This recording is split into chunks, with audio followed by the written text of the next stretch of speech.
Poursuivons avec le vocabulaire. Un terme peut être composé uniquement d'un nombre ou d'un produit de nombres par des variables. Qu'est-ce que ça veut dire? On regarde l'exemple.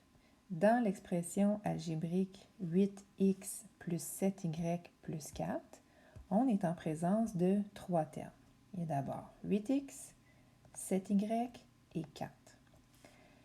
Le nombre 4 ici, c'est un terme qui est composé uniquement d'un nombre, le nombre 4. Dans ce temps-là, on appelle ça un terme constant.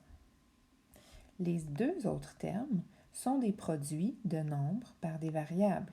8 fois x, 7 fois y.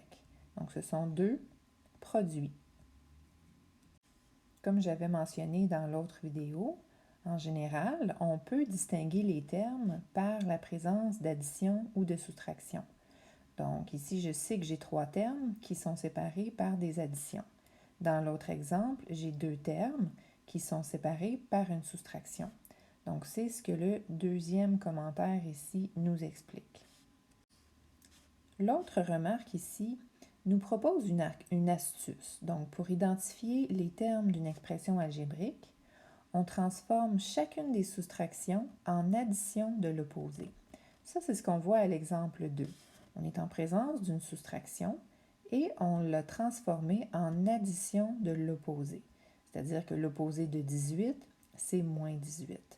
À quoi sert cette petite astuce? C'est pour nous aider à repérer chacun des termes, parce que les termes sont séparés par des additions, généralement. Donc, on a le terme 6,1xy et le terme moins 18x. C'est important de remarquer qu'on est en présence d'un terme négatif.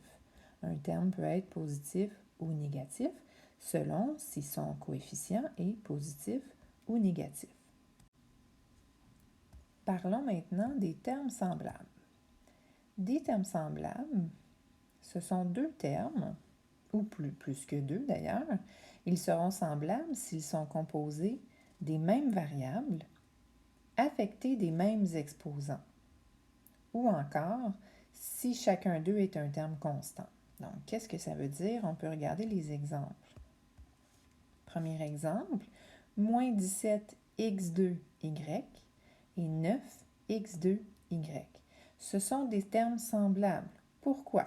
Parce que les deux ont les mêmes variables, la variable x et la variable y.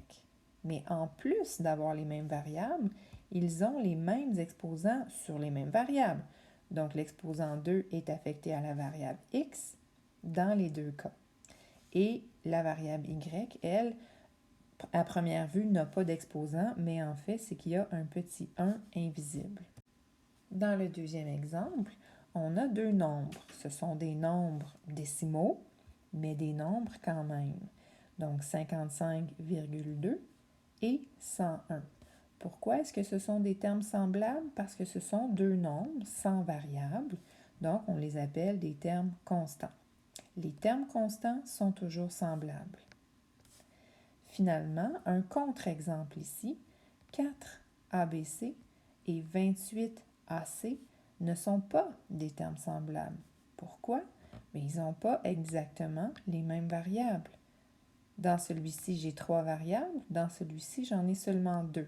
Donc, ce ne sont pas des termes semblables.